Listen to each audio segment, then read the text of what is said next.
All you need is time, thoughts, and tech, and you got it, girl. Can I get yours?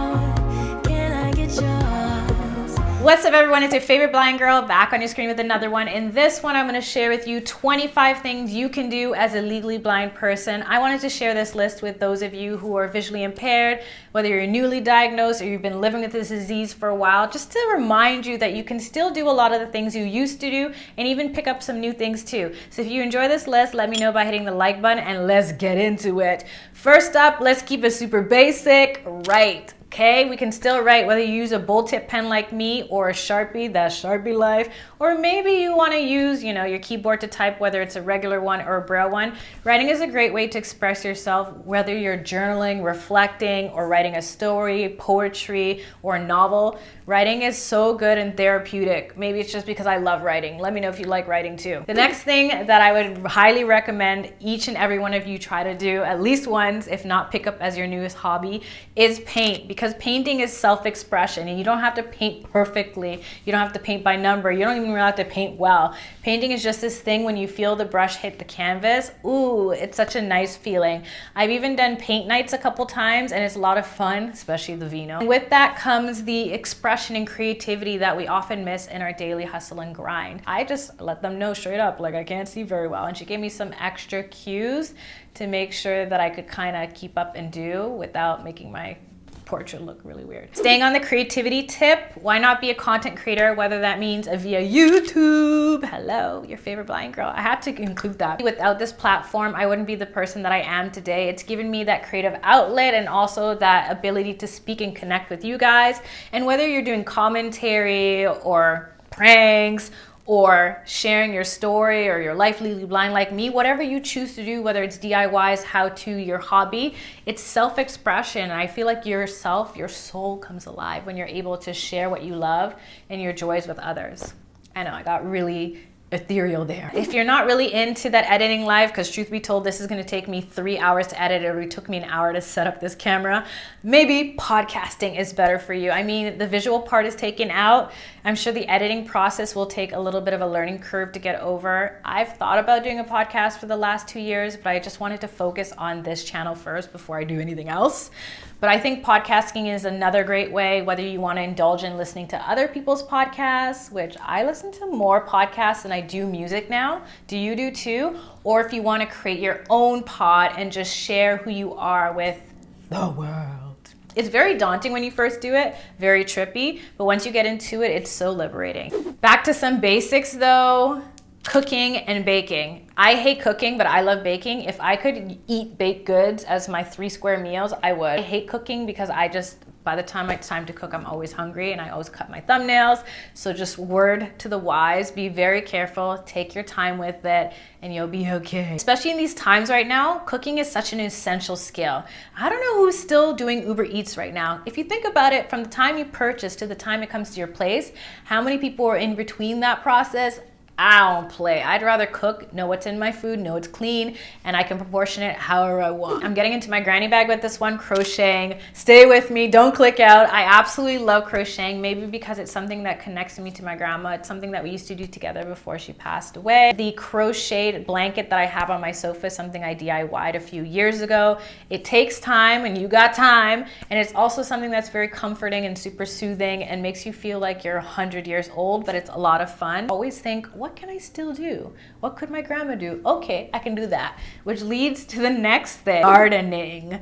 I don't know about going out in the dirt. Like, I'm not there yet. Maybe give me another 40 years, but you can tell your girl's got a little green thumb over here, over there, everywhere in my apartment. So whether you want to have like a little indoor sanctuary going on, or a little, they sell these things on Amazon where you can have your little herbs grow. That's something that's simple and easy to take care of, and water, low maintenance, blah, blah, blah. Just make sure that you know where each of the plants are supposed to go. There's been some casualties during my plant mom life because I didn't know where to put certain things in my apartment so that they could flourish. But once you get it down pat, it's actually really satisfying to have, a little garden going on. Reading Rainbow. Do you remember that show?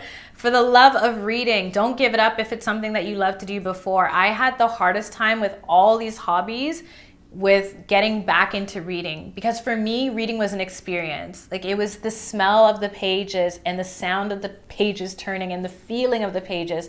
And that combined with the stories and the words in the pages and what vocabulary the author decided to use to evoke emotion. I know I'm going heavy with it, but for me, it was a whole experience that it's not the same when I use my phone or I read on a tablet or a computer, but at least I still get that sense of getting lost into narrative. And I don't want you to lose that because you're losing vision. This video wouldn't be a video without self-care. So what about DIY self-care? Whether you're making a pamper routine from the bottom up, a DIY mask, or mixing up and blending some essential oils, these are things that you can still do even though you're visually impaired. The only part of the process that's going to be slightly problematic is the purchasing. Just use your phone or a magnifier to make sure you're buying the right product, because I made that mistake one too many times.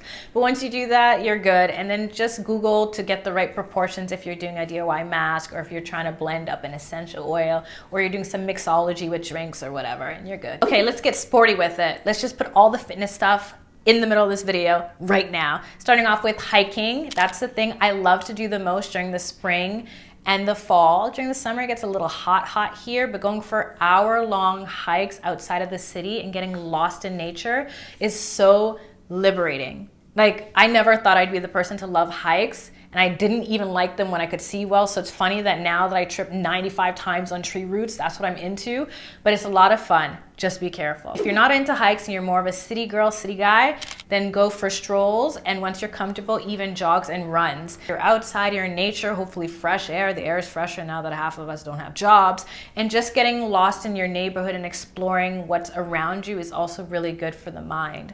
As I mentioned so many times before, the number one thing about this eye disease that's challenging isn't the vision loss itself, but the feeling of losing your sense of self. So trying to find ways to ground yourself either through mindful movement, and mindful walking is a really good way to live life and still find joy in the little things. If you want to go big with it, you can do what I started to do, which is aerial type of things. So whether it's aerial yoga or hooper hammock or trapeze, which is super trippy, these are all things that you can do even though you're visually impaired. With the trapeze, they have a pole that pulls out to grab the ball, and from the time you let go to the time you fall in the net, it's just an adrenaline rush. If you're choosing to do something like silks, which is what I've recently got into, and I'm so sad that I haven't been able to go back. Thank you, Rona. That one is a lot of fun, and it really builds your upper body and arm strength. It is hard AF. Props and kudos to the Cirque du Soleil people, because it is next level, but it's so much fun. And even when I fall on my ass, I'm just having fun with it. And of course, yoga. That's like the number one physical activity thing that changed my whole life. It's all about mindful movement. Yes, you get your flexibility in there and you feel accomplished when you practice a pose, but it's about meeting your mat where you are and coming as you are every day. So one day you might be able to do a pose, and the next day you might try that pose and fall out of it. But the whole purpose is being present with your breath. There's so much to be learned in life that can translate from the mat to everyday life. This one I don't play with, but I have to recommend it anyway because tandem biking is a thing. I wouldn't go tandem biking because I like to do things solo dolo. All my hobbies are pretty much introverted. But if you're open to that, if you like it, I love it. It's just not been my thing. If you can still bike, go for it, but just be careful, be careful. That's something I don't do anymore. But what I do is rollerblade. And I've had so many people be like, but girl, is that safe? Probably not. I love it anyway. It's something that I do every summer on the waterfront. I started doing it about 3 years ago because I hadn't done it since I was like 10. And the first couple times, let's just say, grannies might have been potentially run over because I don't know how to stop. It's a lot of fun. Just be safe like everything else and be very conscientious of what's around you. Try to go paths and routes that don't have a lot of stop signs, since you can't see that far if you have as much vision loss as I do. In the winter, skating is my thing. I'm such a Canadian, but I love it, except when it's tragically cold outside. I just can't with it. But on a nice chill night, going to the Harbourfront rink is my everything. Somehow this winter, my friends got me to go to the busiest rink in Toronto, downtown core. I didn't really feel it because it's just too congested, and being visually impaired, it does make me a little more paranoid about fingers getting sliced off. Something else I'm not good at that I need to get better at is swimming. I've taken lessons throughout childhood and teenhood. It's just not good. But swimming is such an essential skill to have, especially in the summer. You just never know, right? And being visually impaired, you don't need to see well to swim to where you're going. I think with swimming, it opens you up to a whole bunch of other water type of activities, including blind sailing. Yes, that's a thing. There's a whole club here, and I've heard about it because I have some blind friends that have participated over the last couple summers, and they're like, come, and I'm like, yeah, but the whole not swimming well thing doesn't fare well with me. So check out Google in your city and see if they have like a blind swim team or a blind sailing team, because I think it's really awesome that they have clubs specifically for visually impaired people to still stay active. Going back to tech life, designing. So this is a little story time. When I first started my most recent job a few months ago, a lot of people were like, why is your screen so big? Why don't you wear glasses? Is there no cure? Like the typical questions people that don't know ask. And one woman in particular asked me all these questions. She's like, but I know someone who's legally blind and they can still wear glasses and see. And I'm like, that's not me though, fam. Anyways, as we were talking, she let me know that the person that's visually impaired is a graphic designer. And I always held on to that because, like graphic design is super visual, and whatever his disease is also super visual on the other end of the spectrum. So that just stuck with me, that if you really love something, if you're really passionate about it, you will find a way around it. The same way that I'll take 5 years to edit this video for you guys is the same way a graphic designer will still find a way to work around his or her visual impairment to make it work for them. We have tech, we got time, and if you have the right thoughts in place, you can pursue what you want and overcome your obstacles. Build, whether I mean as basic as Lego, or if you want to do something like architectural, you can still build as long as it's not too tiny. You can still see it. I built my IKEA desk. I'm very proud of that. Years later, it hasn't dropped on me yet. Also very tactile and touchy-feely is pottery. I tried it for the first time a few months ago and I am addicted. It was $15 at the Gardner Museum. If you live in the 6, definitely check it out. It's usually $150 for a 3-hour class. I did years of research because I wanted to do it for 3 years now, but it's just too expensive. So I was really happy that I got that deal, and I was able to try pottery wheel, which is the weirdest but most tranquil feeling of life. It is so much fun, and even though I didn't make anything good enough to take home, just feeling the mud and working with that medium was just next level. If you're outgoing and bubbly and extroverted, try improv. That's something that I don't know if I would do. I've been asked to do it. I just like, I think it's better I talk to a camera than an audience. But the great thing about being blind is you can't see your audience. I mean, we should all be strippers, right? Make that money. But with improv, it's just thinking on the top of your head. Unlike karaoke, there's no screen to read, so that solves that problem. And it's just going off the energy of the audience that you can't see. I mean, what's better than that? We can still play games. All you need is a friend that's conscientious, or a team that is gonna work with you to either read out what the card is if you're doing a trivia game, or give you an extra time to zoom in if you need to see it, or you can do more verbal games. Taking it all the way back with this one, puzzles. When's the last time you did a puzzle? Last time I remember doing a puzzle was with my mom, like forever and a half ago, like being a kid and being on the floor and working on the border before working inwards. And I remember when I was doing the puzzles, not the tiny ones, I don't think I'd play with that now, but the puzzles where you try to figure out by feeling the actual shape instead of seeing the bigger picture until it's done. I think that's so symbolic to life, isn't it? If you got 2 left feet like me, don't give up on dancing just yet. The trick is to pick something that involves a partner, so you're just following exactly who's in front of you and the movement. When this is said and done, I am signing up for bachata, salsa, and ballroom dancing, because those are things I've always said I wanted to do. And now that we really see that life and the next day is not guaranteed, I'm going to live to the fullest once we're allowed to sign up for sessions and classes. Before Stargardt changed my life, I really loved taking heels and hip hop classes, but seeing as both of those classes sometimes have small movements of the hands and the feet that I couldn't follow along because the instructor was too far away, or the reflection I just couldn't see, I had to let those go. I fall in love with dance again, so either doing partner dance or pole dancing.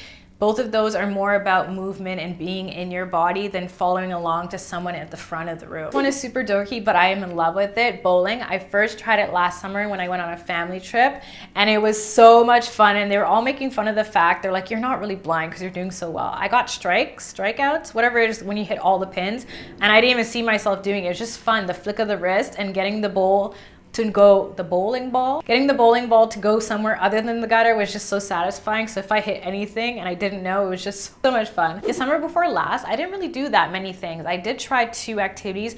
One was paintballing. Don't do that. I don't know where or what I thought I was doing paintballing when I can't see who I'm shooting and people could clearly see me because I didn't see them, and it was very painful. Obstacle course, and I wish I did some more of those courses because they're so much fun. You just need a friend that's conscientious enough to remember that you're visually impaired. I'm lucky and blessed enough that I had a friend show me through the entire course and asked me, is this going to be a problem? Do you think you can grab that? Can you see that from here? And once she gave me the whole tour, I was good to go, and it was so much fun. Just a word to the wise, don't do the Nerf ball game at the end because you can't see who you're shooting. Out of everything I shared, this is probably the only thing that I'd say you'd have to have some knowledge of before you dabble in, because it's going to be harder with degenerating vision. That is playing an instrument. I played the flute in middle school and high school, and I had perfect vision back then, so I'm sure I could pick it up again now. I just probably wouldn't be able to see the sheet music because it'd have to be here, and a flute, yeah, that's not gonna work. But if you're just going off the top or you're making up your own tunes, it's really good to go in with your guitar or your piano and just feel the emotions of the music and let it flow. I think that was 25, so I'll wrap up there. Let me know down below if it was 25, what you're gonna try first and what you'd add to the list. If you haven't already, do all that good, subscribe, share, like, show that you care. Click over here if you wanna see my last video. Thanks as always for hanging out with me, and until next time, love and later.